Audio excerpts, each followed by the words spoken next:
सकता है, आगे कानूनन क्या कार्रवाई हम लोग कर सकते हैं, ये सब वो लोग बताएंगे।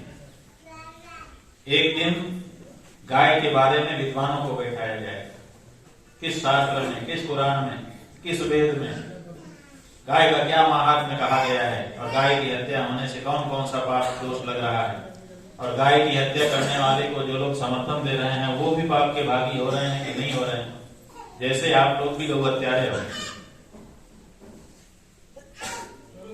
आप हमको कुछ नहीं कर सकते, हम तो कहेंगे जो सच है। कैसे हत्यारे हो? क्योंकि आपने वोट डाला है और उसी वोट से बनी सरकार को हत्या करवा रही है। आप चाहे अभी वाली सरकार, चाहे इसके पहले वाली सरकार, इन्हीं में से किसी न किसी को आपने वोट दिया है और गौ हत्या तो दोनों कर रही है, और उसका पाप उतने अंश में आपको भी लग रहा है।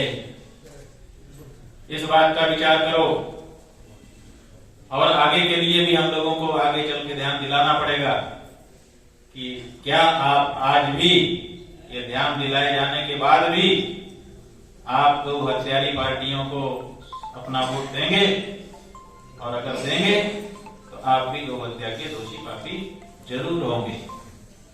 तो आपसे जाने चाहे अनजाने ये पाप हो रहा है, तो किस धर्मशास्त्र में कौन सा पाप इसको गिना गया है और इसका क्या परिणाम निकल करके कर्म विपाक में आने वाला है, वो बताने के लिए एक दिन धर्म की बैठक होगी। इसी तरह से गाय का पर्यावरण में क्या योगदान है, ऊर्जा कितनी उससे प्राप्त होती है, इसके जो विशेषज्ञ हैं, विज्ञान के विशेषज्ञ, वैज्ञानिकों की एक बैठक एक दिन होगी। और एक दिन गाय से क्या रोजगार है, कितने लोगों को गाय खिला रही है, और इसमें कितने रोजगार का सृजन हो सकता है, इसके बारे में बैठक होगी। और इसी तरह से और भी जो विषय हैं गाय से जुड़े हुए, उन विषयों की, विशेषज्ञों की, एक एक दिन एक एक विषय के विशेषज्ञों की बैठक रखेंगे। तो 7 दिन हम लोग लगाएंगे। उद्देश्य क्या है? देखो, हम भी नहीं जानते हैं सब बात गाय के बारे में, तो सुनेंगे, हमको भी समझ में आएगी। इसी तरह आप में से बहुत से लोग होंगे जो नहीं जानते हैं, बहुत से तो जानते होंगे, लेकिन जो नहीं जानते हैं उनको लाभ होगा। और वो जो बैठक होगी उसमें जो विद्वानों के व्याख्यान होंगे उसको हम लाइव करवाएंगे या डी लाइव करवाएंगे, जैसा जितना फंड हमारे पास इकट्ठा हो गया है, क्योंकि वो पैसे का विषय होगा, वो सीधे विषय नहीं है, ऐसे तो कहो तो कोई नहीं दिखाता। तो इसलिए वो चैनलों पर लाइव करेंगे ताकि लोग देखें और लोगों को भी बात समझ में आए कि ये बात है, और हम लोग भी उसको ठीक से समझें।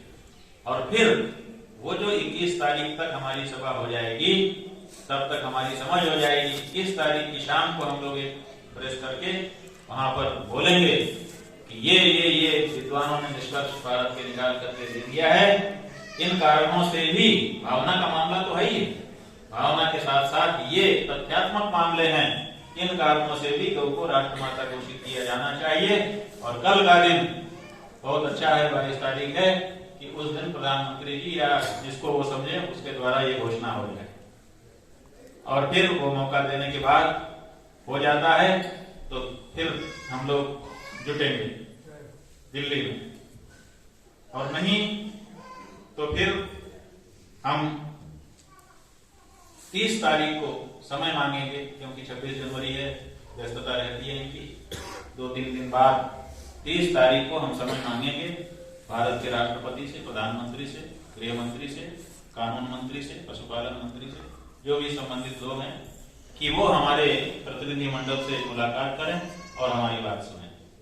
उसमें चारों शंकराचार्य पीठों के प्रतिनिधि रहेंगे, और जो गौ के संदर्भ में आप लोग कार्य कर रहे हैं उनमें से लोग रहेंगे, वो लोग जा करके इन सबसे मिलेंगे और अपनी बात उनके सामने रखेंगे, मेमोरेंडम उनको पेश करेंगे।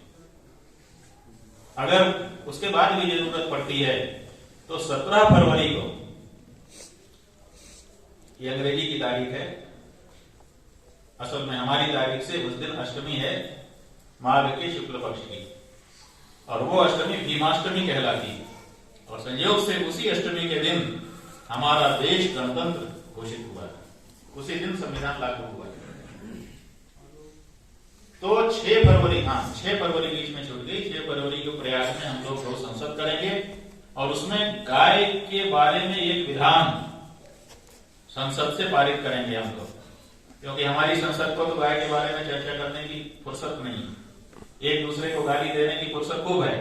आप पूरी कार्यवाही दर्ज रहती है, निकलवा लीजिए, निकलवा करके गिनिए कि एक दूसरे के ऊपर आक्षेप और हंसी करने में, ठट्ठा करने में इसका कितना समय बर्बाद करते हैं, और गाय के बारे में चर्चा करने के लिए 1 मिनट नहीं है इनके पास।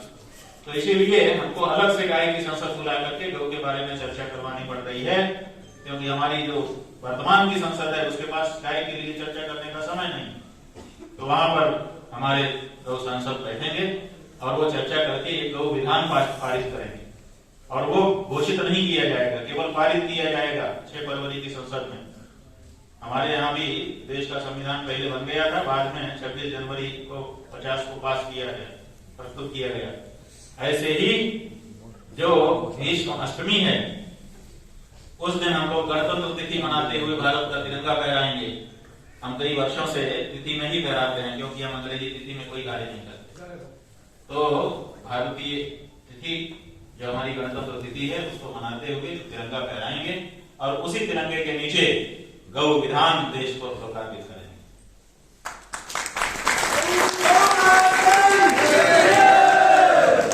और उस गौ विधान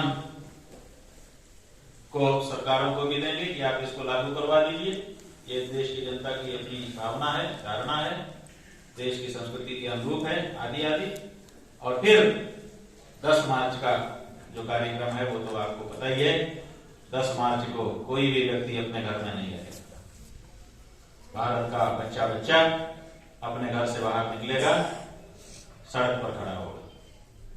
गौ माता की तड़प पर पूरा भारत सड़क पर, ये हमारा मानना है।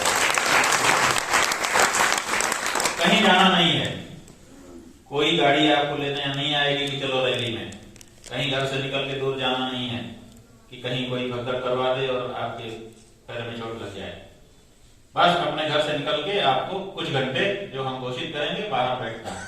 अब पूरे भारत के लोग अपने घर के बाहर की सड़क पे बैठ जाएंगे, सड़कें बंद हो जाएंगी, पूरा भारत जाम रहेगा। भारत बंद कई बार राजनीतिक दल भी बुलाते हैं, लेकिन वो शटर बंद करवाते हैं।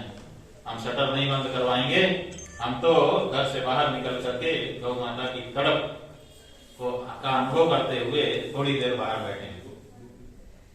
पूरे भारत के लोग उस दिन निकलेंगे और उस दिन हमारे सिर गिने जाएंगे, हमारी परिस्थिति गिनी जाएगी। और उसके बाद नहीं अगर होता है तो जैसा कि हमने रामलीला मैदान में ही कह दिया था, हम चुनाव में जाएंगे और गाय के वोट लेने जाएंगे, क्योंकि हर चुनाव में हमारा गाय का एक व्यक्ति खड़ा होगा। उसको हम चिन्हित करेंगे कि ये गाय का व्यक्ति है, इसको वोट दीजिए। अगर आप गौ के बारे में राय रखते हैं तो गाय का वोट, इसके बाद पूरे देश का वोट हम लोग गिनेंगे कि गाय के भी वोट इस देश में हैं। कितने हैं वो बात की बात है, लेकिन हैं ये तो तय कर ही देंगे। और जो भी गौ भक्त होगा हम अनुरोध करेंगे कि इस बार आपने बहुत सारे मुद्दों को वोट दिया, कभी इस मुद्दे को वोट दिया, कभी उस मुद्दे को वोट दिया, आज गाय के लिए कम से कम वोट दीजिए। और इसीलिए हमने कहा है अगला संवत्सर जो 9 संवत्सर उसको गौ संवत्सर, तो अगला 9 संवत्सर भी हमको मनाना है, गौ संवत्सर के रूप में मनाना है। और उसके बाद आवश्यकता पड़ी, वैसे हमको राजनीति में कोई लेना देना नहीं, हमारा काम नहीं है राजनीति, लेकिन हमारा काम सदा से ये रहा है, आज ही नहीं है, कि जब राजा मार्ग भटकने लगे तो उसको सही दिशा दिखाना धर्माचार्यों का कर्तव्य है। पहले भी देन आदि राजा हुए हैं, आप लोग सुनाते हैं मंचों पर बैठ करके कि जा करके हुंकार कर दिया धर्माचार्यों ने, तो वो हुंकार तो करनी ही पड़ती है, हमारा दायित्व है। और अगर अपने दायित्व का कोई पालन न करे सीट पर बैठ करके तो उसको भी दोष लगता है। जो नहीं दंड कर्म कल तोरा भ्रष्ट होई श्रुति मार्ग मोरा, जो श्रुति का मार्ग है वो भ्रष्ट हो जाता है, इसलिए दंड देना भी जरूरी हो जाता है कभी कभी। तो आप भटक रहे हो, आप अमृत महोत्सव मना रहे हो, गाय का अमृत महोत्सव, आजादी का अमृत महोत्सव, और अमृत देने वाली गाय को काट रहे हो। गजब हो, शर्म नहीं आती? पहले गौ हत्या बंद करो, उसके बाद अमृत महोत्सव मनाओ, हम भी तुम्हारे साथ आकर के खड़े होंगे, आशीर्वाद देंगे।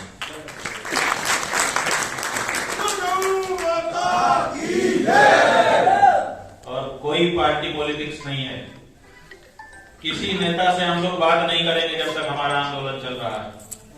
आप लोग भी जान लीजिए, जो भी इस आंदोलन से सीधे सीधे जुड़ा है, आंदोलन का चेहरा बन रहा है, वह अब किसी नेता से बात करना छोड़ देगा। अब तो जो बात होनी है सामूहिक रूप से आइए, सबके सामने बात करिए, कोई साठगांठ नहीं, कोई बात नहीं, बस एक ही लक्ष्य है, आप लोग को सम्मान दो, और सम्मान दोगे तो स्वाभाविक है उसके प्राण भी बचेंगे, ऐसा हम मानते हैं। क्यों? क्योंकि जो सम्मानित होता है तो उसके प्राण नहीं लेता है। गौ इसीलिए आज मारी जा रही है क्योंकि उसको पशु गिन लिया गया है, केटल बना दिया गया है। वो केटल नहीं है। हमारे स्वामी ज्ञान स्वरूपानंद जी महाराज बता रहे हैं, इनके साथ हमारे भाई क्या नाम नीम राणा जी और उनके